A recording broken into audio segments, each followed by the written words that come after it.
미국의 그 프리스턴 신학교에 성서신학자인 오토 파이퍼라고 하는 유명한 교수님이 계셨답니다. 이 교수님이 학생들을 모아다 놓고 그 교수님께서 학생들에게 이렇게 이야기를 했대요.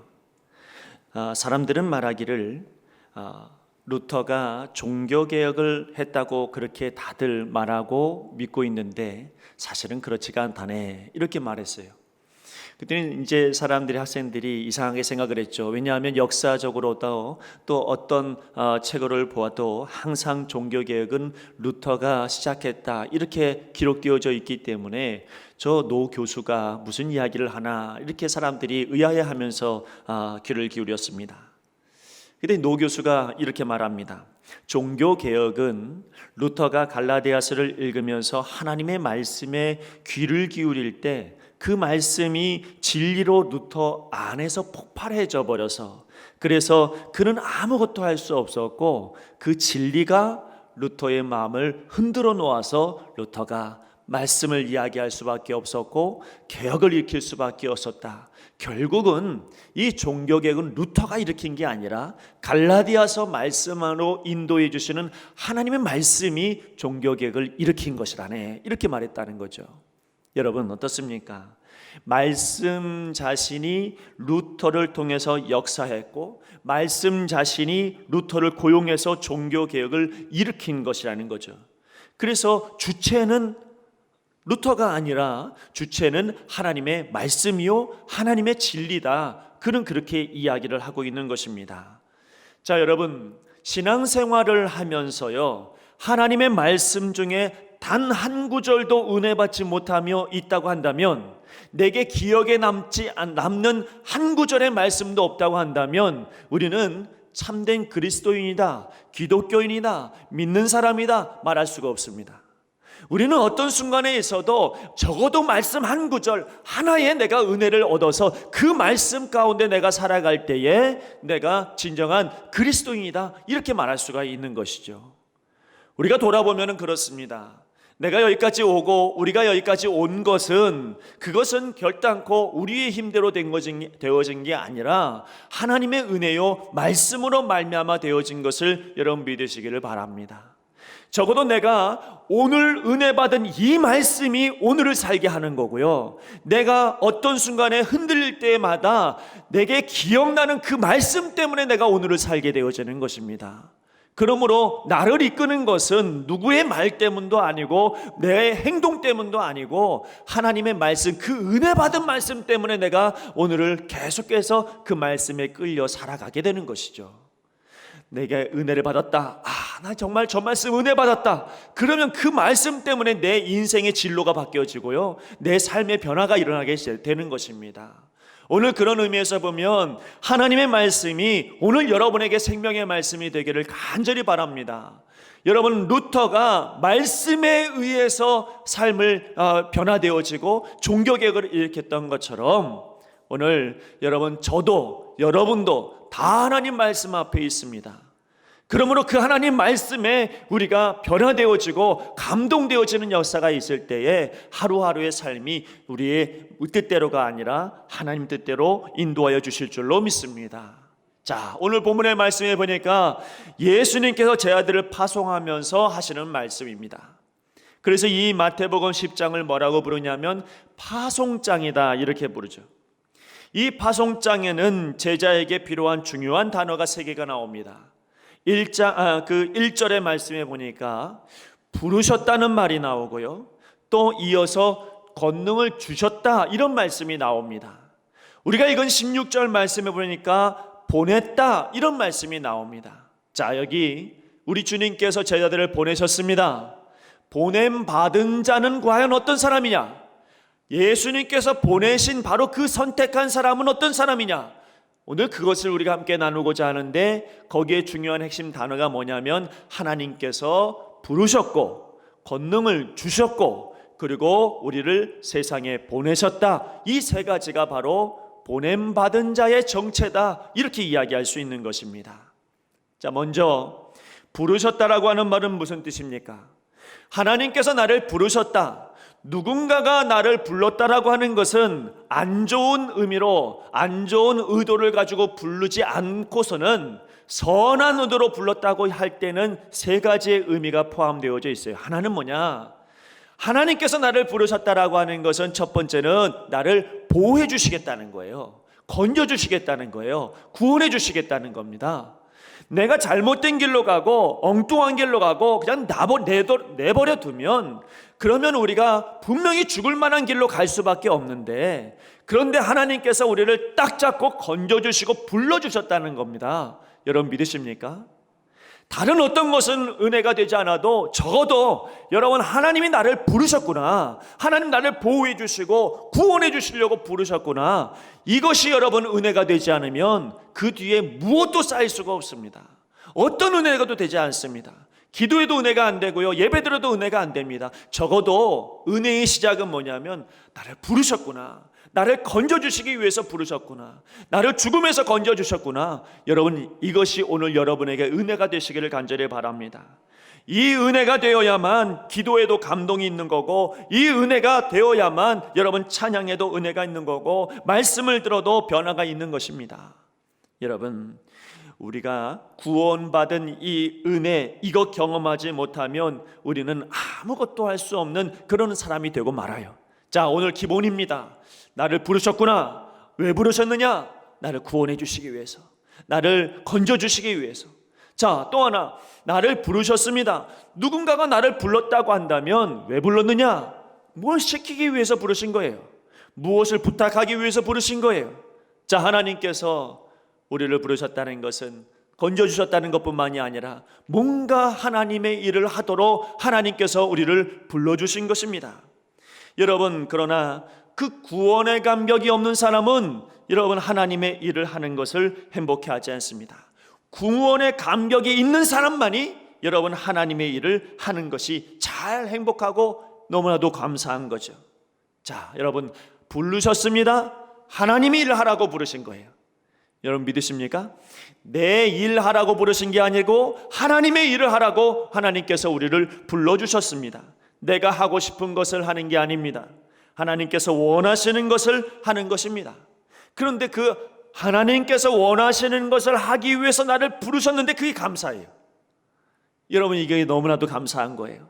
그냥 내 일을 하기 위해서 불렀다고 한다면 그게 그렇게 크게 감사할 게 아니라 내 그냥 원래 의도니까, 의무니까, 내가 하고 싶은 거니까 그렇게 하게 되지만, 그러나 하나님께서 하나님의 일을 하는데 나를 썼다, 하나님의 일을 하는데 나를 부르셨다, 이것만큼 감사한 것이 없습니다.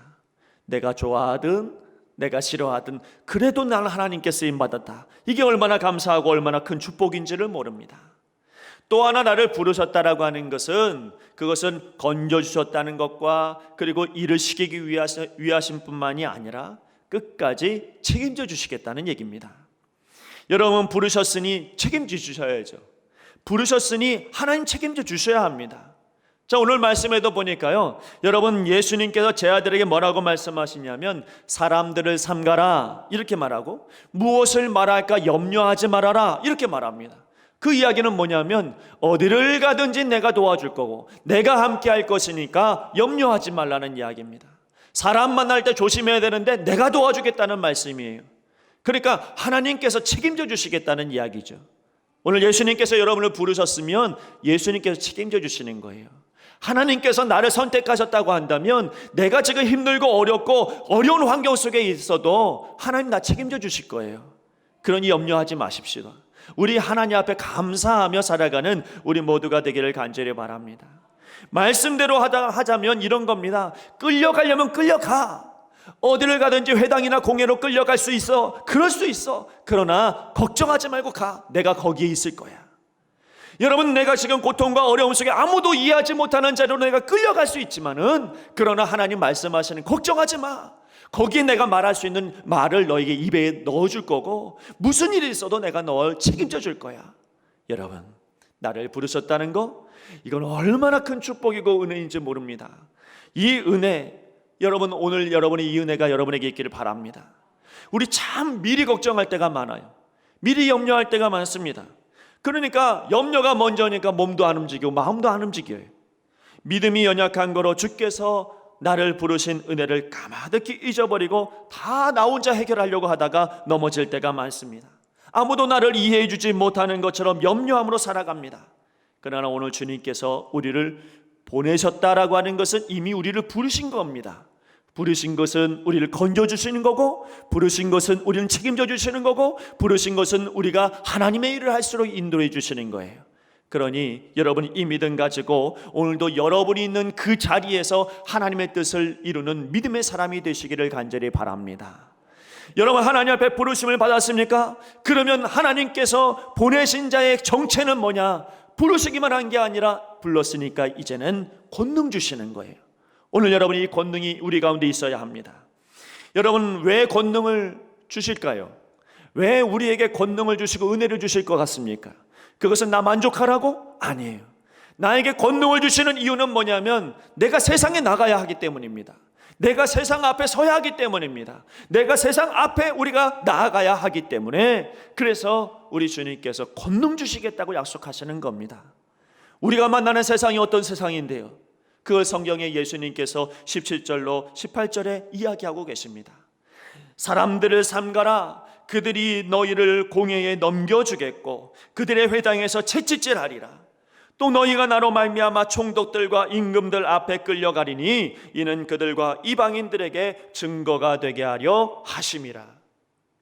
여러분 우리가 만나는 세상은, 우리가 나가야 되는 세상은 우리를 그렇게 썩 좋아하는 세상은 아니에요. 우리를 호락호락하게 만드는 그런 세상은 아닙니다. 우리를 끊임없이 곤란하게 만들고 위험하게 만드는 게 그게 세상입니다. 자, 여기 말하는 공회와 해당, 여긴 누가 있습니까? 유대인들이 있잖아요. 유대인들이 누굽니까? 예수님 무시하고 예수님 죽인 사람들이 바로 그 사람들 아닙니까? 예수님을 부인하고 예수님을 죽이고 예수님을 무시한 사람들 앞에 너희들이 설 수밖에 없다. 그게 세상이야. 오늘 성경은 그렇게 말합니다. 예수님 또 말씀하시기를 총독들과 임금들 앞에 너희들이 설 것이다. 여러분 총독들과 임금들이 누구예요? 여러분 이들은 하나님을 알지 못하는 사람들 아닙니까? 이 사람들은 하나님을 알지 못하기 때문에 내 힘만 의지하는 사람들이, 그게 바로 세상이에요. 우리가 만나는 세상, 그 세상 앞에서 예수님은 말씀하시면 너희들이 증거가 되어야 한다는 거예요. 여러분 보십시다. 예수님 부인하고 예수님 믿지 않고 예수님 무시하고 예수님을 멸망시키려고 하고 교회를 미워하고 이게 세상이라고 한다면, 그 세상은 여러분 우리를 볼 때에 썩 좋은 눈으로 보지 않을 수도 있겠습니다. 그러나 여러분 우리가 그들에게 증거가 되어야 합니다. 예수 믿는 사람은 이렇게 편안하다. 예수 믿는 사람은 이렇게 만족스럽다. 예수 믿는 사람은 이러한 권세를 가지고 있다. 예수 믿는 사람은 기도하면 되더라. 예수 믿는 사람은 하나님의 은혜 가운데 사는 사람들이더라. 여러분 우리가 바로 그런 증거가 되라고 우리 하나님께서, 예수님께서 말씀하고 계시는 거죠. 그런데요, 그러려면 능력이 필요하다는 거예요. 그렇게 세상 앞에서 내가 보냄받은 자의 정체로서 믿음의 사람으로 보여주고 싶고 증거가 되고 싶으려면 능력이 있어야 된다는 거예요. 고린도전서 4장 20절 말씀에 뭐라고 하냐면 하나님의 나라는요 말에 있지 아니하고 오직 능력에 있느니라 그랬어요. 여러분 능력이 있어야, 그래야 사람들한테 여러분 믿음의 사람을 보여줄 것 아닙니까? 여러분이 예수님 잘 믿는 걸 보여줄 거 아니에요. 여러분들이 예수님 때문에 만족하고 행복한 걸 보여줘야 될 거 아니에요. 그거 어떻게 보여줄 겁니까? 능력이 있어야 되겠다는 거예요. 그래서 예수님께서 너희에게 불렀으나 이제는 권능을 주겠다는 말씀이에요. 여러분 어떤 능력을 주겠다는 겁니까? 방언을 주겠다는 이야기입니까? 여러분 치유의 능력을 주겠다는 이야기입니까? 귀신을 쫓아내는 능력을 주겠다는 이야기입니까? 말 잘하는 능력을 주겠다는 이야기입니까? 물론 그럴 수도 있습니다. 그러나 그보다 더 귀한 능력, 그걸 오늘 예수님 말씀하십니다. 20절에 뭐라고 합니까? 말하는 이는 너희가 아니라 너희 속에서 말씀하시는 이 곧 너희 아버지의 성령이시니라. 오늘 우리 주님께서 우리를 불러주셨다면 책임져 줄 텐데, 권능을 주실 텐데, 권능은 다른 것이 아니라 오늘 성령을 주신다는 이야기죠. 저와 여러분이 성령 충만한 은혜가 있기를 간절히 바랍니다. 여러분 우리의 능력은요 성령의 도우심이 우리의 능력이에요. 여러분 예수님께서 부활 승천하신 이후에 예루살렘에 모이라고 그랬어요. 그리고 나서 예수님께서 뭘 기다리라고 그랬냐면 성령을 기다리라 그랬죠. 왜 성령을 기다리라고 그랬는 줄 아십니까? 여러분, 이들이 예수님이 승천하는 거 봤고요, 예수님을 믿었어요. 안 믿는 사람들이 아니에요. 그런데 이 사람들한테 너희들 밖에 나가지 말고 예루살렘에 머물러 있어라. 왜? 괜히 여러분 성령 충만 하나 없이 밖에 나갔다가 금방 낙심할 거니까, 금방 세상 바라보면서 무너질 거니까, 금방 세상 바라보면서 힘들어질 거니까, 금방 배신할 거니까. 그러니 그러지 말고 오직 예루살렘에 모여서 성령 받아라. 그래서 여러분, 그들이 진짜 제자가 된 건 언제냐면 성령 받은 다음이에요. 성령 충만함을 받으니까 그들이 어디로 간 줄 아십니까? 회당을 찾아가요. 그들이 공회 앞에 서요. 여러분, 왕들 앞에 섭니다. 여러분, 통치자들 앞에 섭니다. 얼마나 당당하게 나섰는지 모릅니다. 배신이 없어요. 성령의 은혜를 받지 않고서는 그들은 아무래도 넘어질 수밖에 없고 흔들릴 수밖에 없지만은 성령의 능력 받으니까 되더라는 거예요. 여러분, 어떻습니까? 우리의 삶도 마찬가지입니다. 언제 우리가 그리스도인답게 살아가는 줄 아십니까? 성령 충만할 때예요. 기도 충만하게 하면 밖에 나가서요, 여러분, 우리가 그리스도인답게 살게 돼요.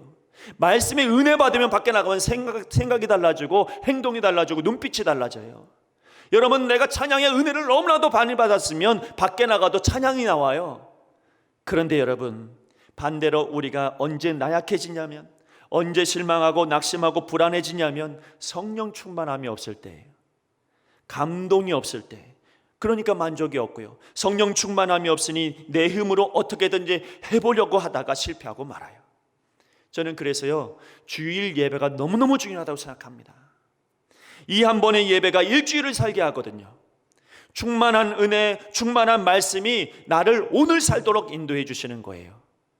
그러므로 성령의 권능이 여러분에게 있으시기를 간절히 바랍니다. 성령님은 하나님께서 우리를 부르셔서 주실 수 있는 가장 큰 권능, 그게 바로 성령의 권능이에요. 여러분들은 누구라고요? 성령의 사람입니다. 여러분은 다 성령 충만한 사람이 되셔야 합니다. 그래야 여러분, 우리가 그리스도인의 증인된 삶을 살아갈 수가 있는 거예요. 내가 다른 사람들에 비해서 조금 더 믿음의 사람으로 보여주고 싶고 하나님의 정말 충만한 복을 누리며 살아가고 싶으면 오늘 이 시간에 성령 충만함을 받으십시오. 근데 예수님께서요, 이 성령 충만함을 받은 성령님이 내 안에 들어오시면 내가 어떻게 바뀌는지를 설명해 주십니다. 어떻게 바뀔까요? 내가 성령 충만함을 얻게 되면 내가 어떻게 바뀔까? 오늘 예수님은 짐승 3마리를 이야기하면서 그들의 특징을 통하여서 이렇게 바뀔 거야, 세상 앞에서 너희들이 성령 받으면 이런 모습이 될 거야, 설명해 주고 있습니다. 첫 번째는 양과 같은 것. 여러분, 양은요 순진하죠. 어떤 때는 양이 미련하기도 합니다. 그 양의 꽁무니, 그 앞에 있는 꽁무니만 쳐다보고선 계속 가니까 얼마나 미련해요. 근데 오늘 말씀에서 너희들이 양과 같다, 이런 표현은 뭐냐면 이것은 변절하거나 변심하지 않는다는 뜻입니다. 언제나 양이에요. 이리 만났다고 이리로 변하는 것도 아니고, 여러분, 호랑이 만났다고 호랑이로 변하는 게 아니라, 그 변질되는 모습이 아니라 언제나 양, 언제나 주의 종, 언제나 주의 자녀. 여러분, 이렇게 언제나 변함없는, 변질이 없는 그런 신앙 누가 준다고요? 내 안에 성령 충만하면 그 양과 같은 변심이 없는 사람이 되어진다는 이야기입니다. 주님의 제자는 바로 이런 믿음의 소유자여야 한다는 이야기죠. 자, 성경 말씀에 예수님께서 많은 비유를 하시는데 그 중에 가라지 비유가 있어요. 자, 이 가라지 비유에 보면 사람들은 이 비유만 보면은 단번에 이렇게 생각합니다. 이 가라지 비유를 보니까 내가 예수님 잘 믿고 천국 가는 거니까, 확신이 있으니까 나는 알곡이구나.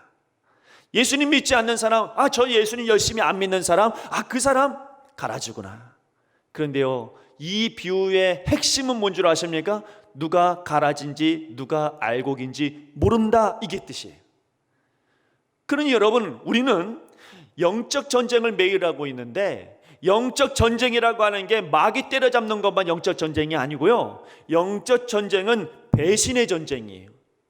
그러니까 누가 배신할지는 몰라요. 누가 가룟 유다인지 몰라요. 누가 베드로인지 몰라요. 어떤 사람은 오늘 내가 믿음의 베드로였다가 내일은 배신의 베드로가 돼요. 그러니까 순간순간 사람이 바뀌어집니다. 그런데 오늘 예수님 말씀하시는 건 뭐냐면 성령의 권능을 받으면 배신하지 않는다는 거예요. 성령의 권능을 받으면 어떤 세상 속에서도 너희들은 여전히 양이고 여전히 하나님의 자녀고 여전히 하나님의 백성이라고 이렇게 말씀하고 계시는 거예요. 그게 성령의 권능인 것입니다. 내가 성령 충만해야 될 이유는 뭐냐면 양과 같이 되어지려고. 오늘 여러분 그런 사람이 되시기를 간절히 바랍니다. 또 여러분 뱀같이라고 써 있어요. 뱀같은 지혜. 뱀이라고 했을 때에 우리는 많은 오해를 하게 됩니다.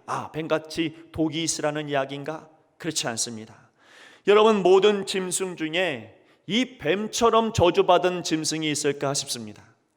이 뱀은요, 다리가 있는 것도 아니고 팔도 있는 것도 아니고 여러분 날개가 있는 것도 아니고 그냥 막대기가 질질 끌려다니는 것처럼 그렇게 가는 게 뱀 아닙니까?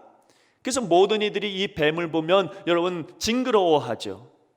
그래서 여러분 이 뱀 누가 보더라도 아무런 어떤 힘도 없을 것 같은 이런 아주 악한 것 같은 이런 뱀.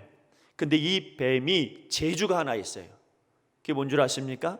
이 뱀은 나무를 잘 타고요, 수영도 잘해요. 달리기는 얼마나 빠른지 몰라요. 다리도 없는 것이 얼마나 빠른지 몰라요. 뱀은 어디든지 가요. 구멍만 뚫리면 가요. 어디든지 여러분 보이는 곳은 다 갈 수 있어요. 이게 뱀의 특징이에요. 자, 오늘 뱀 같은 지혜가 무엇입니까?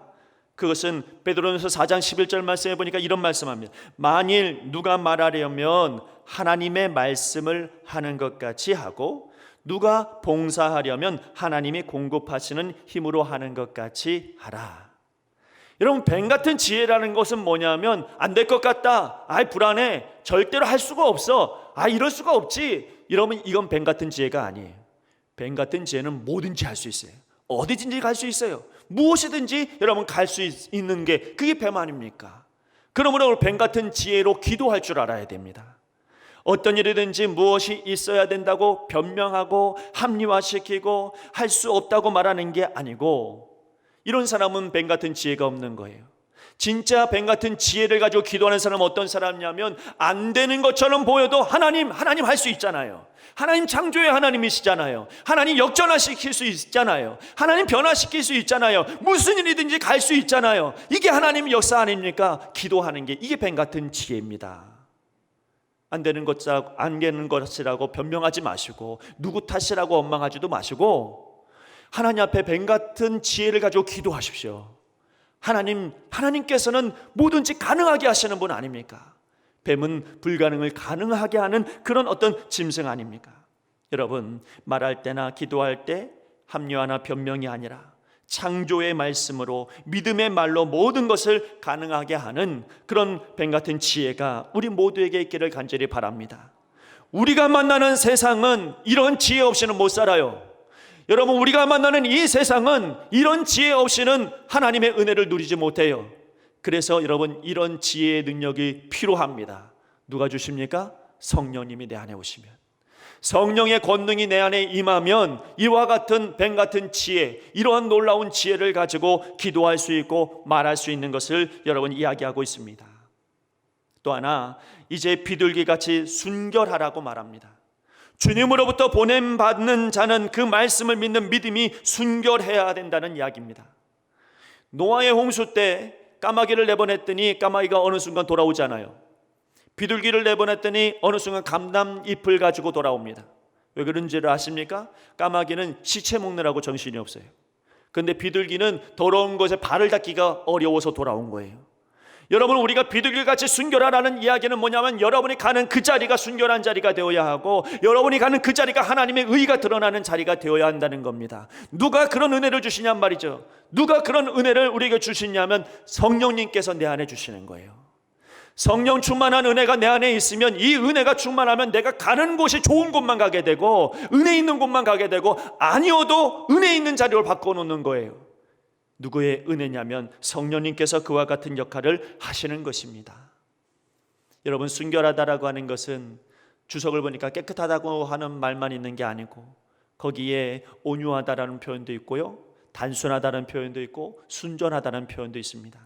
그래서 칼빈을 뭐라고 이야기했냐면 비둘기 그것을 설명할 때 이렇게 말하죠. 수없는 공격의 대상이지만 충분히 공격당하는 그런 존재이지만 그럼에도 불구하고 아주 유유하게 하늘을 날아다니는 그런 존재가 비둘기라는 거예요. 무슨 이야기입니까? 여러분, 굉장히 위험 속에 있음에도 불구하고 아주 담대하게 하늘을 날아다니는 게 비둘기라는 거예요. 여러분, 온유함이 바로 그런 것입니다.